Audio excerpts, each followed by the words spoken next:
And I had a question following up on some of what was going in the chat, was on that move, that culture change of moving the youth and young adult culture, because those spaces, as I'm a RE director, not recently moved to Lifespan, but I've been focusing on youth and children for a while. So really, like, I know what that culture is. And then sometimes when I give glimpses of it to the congregation as they're moving more into worship, they love it too. I mean, it's gone over really well. We've had 2 circle worship style things in our main, in our main services, right? And people have said, yes, more of that. So, I mean, that's part of it. Worship style is part of it, but I think it has to do with covenant, because the way we covenant with the youth is foreign,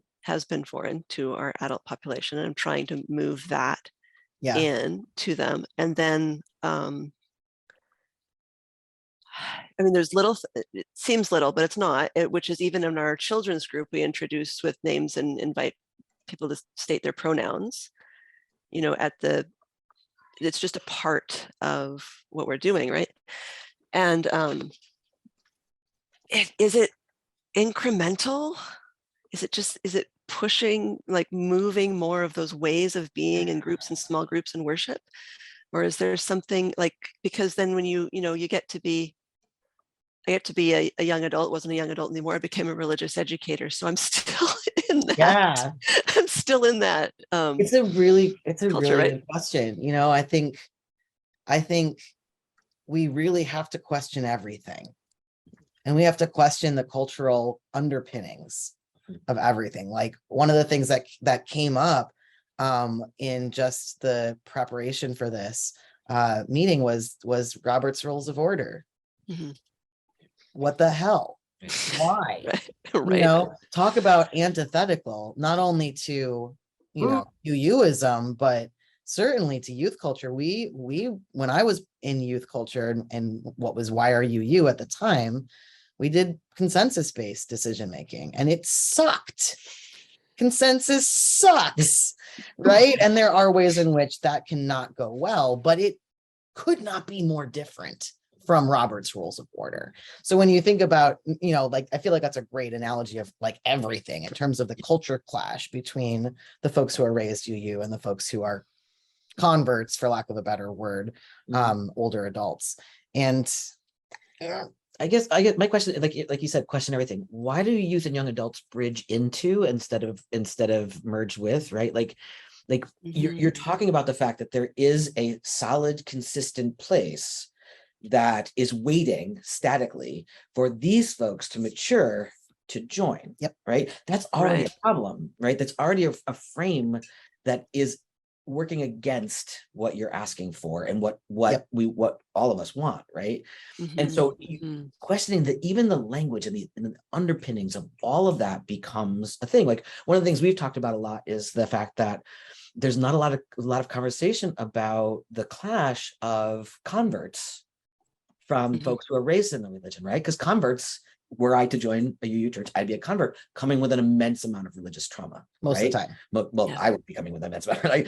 And the majority of UUs who come in from Catholicism. So if we're not attending to that trauma, right, and that culture clash, then the folks who are coming from places of deep unwelcome are going to feel threatened, rightly so, that they're going to lose something that feels like home, right? So you have to attend to the ceremony and the ritual of loss and mourning. Like we do this a lot of times with folks with particularly folks with an immense amount of privilege. Is what are the rituals you have in place to mourn the loss of something you value that needs to die in order for what we're building to show up? And that's true, right? Like you need to attend to that because that might be something that really makes you feel great. And it's a sacrifice I'm willing to make for us to become who we are designed to be. Yep. Right. But that language has to be there. But again, like, why isn't it merging? Why isn't it? That's what transformation is, right? Transformation is that we're creating something that does not exist yet by coming together. Right. And that's what that should be. It's almost like we have to create parallel play so that people can have an experience of what we're trying to create. Mhm.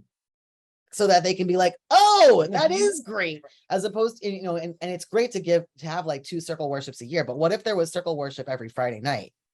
Right. Yeah. And, like there started to be this thing of like, oh, I can get my spiritual needs met in this other way. It reminds me a little bit of Tulsa, First UU Church of Tulsa, which is the only UU church I've ever been to that I thought did multiple flavors of Unitarian Universalism well. They're not perfect. They still have a lot of stuff they need to be working on too, but they have 3 worship services. Well, they did before the pandemic. I don't know if they're still doing it this way. They have 3 worship services where the first worship service is at, I don't know, 7:30 a.m. and it's humanist flavored. The second worship service is at 10 or whatever, and it's high Unitarian, which is pretty much generic UU. And the third one is Pentecostal Universalist. And it's the same message for all 3 services, but they use different music, they use different stories, right? There's different ways in which it gets brought forward. And there's no expectation that we're going to have a like one size fits all situation, right? Because that's not actually what UUism calls for when we're really multi-belief. So how can we make space for different flavors? That's what I like to think of is like the Taizé service. mm, Is it what, DC? yeah, that's right. It is DC. Also, DC does a wonderful Taizé Taizé. once a week or once a month. I don't know. Anyway, point being, that's the sort of stuff I think about because I feel like the incremental thing is always going to be how can we integrate some of this this youth stuff into the real church. How can we get a youth to sit on the board? Well, how's that gonna go? So, Anyway. so just so that everyone knows, at the board staff retreat that just happened on last weekend, a lot of this stuff was brought up. Nice. In a couple different ways. One, to talk about the strange language that we use. Well, I think it's strange, so I mentioned it, but I think it's strange that you have a 35-year-old being called a young adult, right? Instead of just an adult, and then you call seniors adults, but they're seniors. So that's a weird thing to me that I thought was worth mentioning. So we were talking a little bit about that and about, how do you do some culture shift stuff towards inclusion. And then the other thing that came up was in a side meeting, not in the main meeting, but is how do we support folks often who are in the young adult category, but are trying to advocate for change within their congregations, but then are being met with various types of responses that feel unfavorable. And yeah, I won't get into the specifics, but it's been happening now. We found out because our youth and young adults folks said, we got at least 5 young adults that are dealing with some sort of resistance where they're being labeled as a disruptor or a problematic something. As our seniors population is not equipped enough to deal with whatever the requests are that are coming forward. So yeah, and gender is right in there in the mix about all of this. Not the only thing, but it's right in there. I mean, part of me is just thinking about people saying, let's raise it to 50. I said that, and I'm not over 50. So maybe it was just a misunderstanding of maybe where that comment came from. In the email that I received from you, Xenia, the way I interpret it is that when people get to that point of aging out, they love the community. They want to stay a part of the community that they're a part of. Right. And so then how can we do that? And that's, to my point, is that it's strange to say, well, we're calling it a young adult, but like by the time I was 35, for God's sakes, my kids were like, I don't even know how old, like 7, like yeah. I'm not a young adult, I'm an adult. Well, and so, also from a queer cultural place, that is such a ridiculous distinction to think that people ages 20 to 35 are sharing the same life stage or life experiences, when that's not how most people's lives operate at this point. Like you could be going to grad school, you could have a 15-year-old kid, you could be just trying to survive. Like there's so many ways in which that doesn't make any sense. What does And that make I think sense- young adult tends to get used for the people who are actively missing youth culture, but that's not true for people in their 30s. I think though the main thing is that I'm understanding, correct me if I'm wrong here, but it's the idea, the desire to see that culture that started in childhood and grown through teenagerhood and into young adulthood continue to have the opportunity to grow Right. with people, rather than say, well, now you have to drop off and you're now in the abyss and your choice is to go hang out with 70-year-olds. Exactly. Year-olds or Exactly. whatever it is, where there's going to be a cultural divide. That's Right. how I interpret it. Is that what you meant by it, Xenia? Like, We have a Unitarian congregation in Vancouver where Kirsten is. She doesn't run the younger age group and she's not in it, but like hasn't been so far. Maybe she's once, but other people run that, but it's younger-ish, so it's 50-ish. And it works. And like there's people in their early 20s, there's people in their 30s, there's people in their near their 50s, there's people with kids, there's people without. So I think there's actually like a lot of assumptions being made that I didn't hold in reality, actually. So I think there's some stuff to maybe check there, because it's been a great community, and it's like a lot of us have made friends that we didn't have before, and like are the greatest of friends, and I want to keep those supports up. So, and a lot of people are queer, just also so you know, and a lot of people are fine with that gap of age. I actually think you're saying the same thing. I Yeah. think that I think one of the things that he's talked about often is that is actually that artificial distinction of you will have something in common with these people, right? Yeah. Because you're under this age, and the minute you hit 36, somehow you're gonna have something in common with Yeah, all these of a sudden people. next year I don't have any of that in common anymore. As Exactly. opposed Hanging out with for the to last 50 years. actually what genuine and again, right, generations have gotten smaller and smaller and smaller in terms of time frame with technology, right?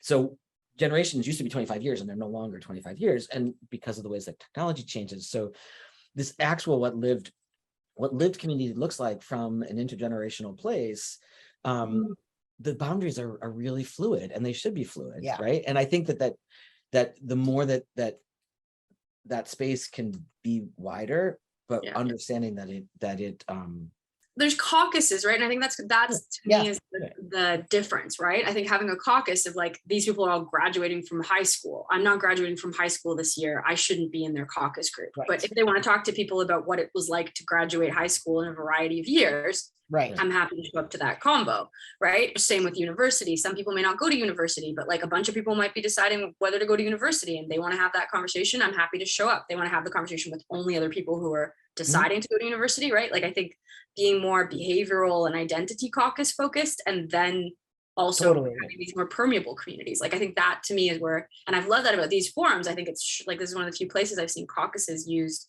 really effectively, where people can say like, you don't have to join the mainstream combo if you don't want to. Like, I'd like to have more of those sort of where you not in parallel, but in parallel is part of the problem. Cause it's like, why do I have to pick if I want to go to the queer caucus or I want to talk about including queer people? Well, I want to have both of those conversations. Why can't they happen at different times? And I might want to only go to one, right? So I think you were talking about parallel play. I think that's really great. I think the permeable thing. And I honestly, like, I don't think it's about winning or losing. Like, I think that's really dangerous. I think that's part of why it isn't welcomed, because it's seen as excluding them. And I don't want to exclude them. I'm here because they're awesome and they're 80 and that's cool. Like, I want the 80-year-olds too. I'm going to go to their combos as well. Like, I don't want them to stop being them. And I love the traditional high Unitarian services too. I also like all the other stuff. Like, I want all of it. And I just don't want it to stop. Yeah. So it's my problem. Yeah. People can have their caucuses and I Yeah. don't need to be there if I'm not doing their thing that they're doing for their caucus.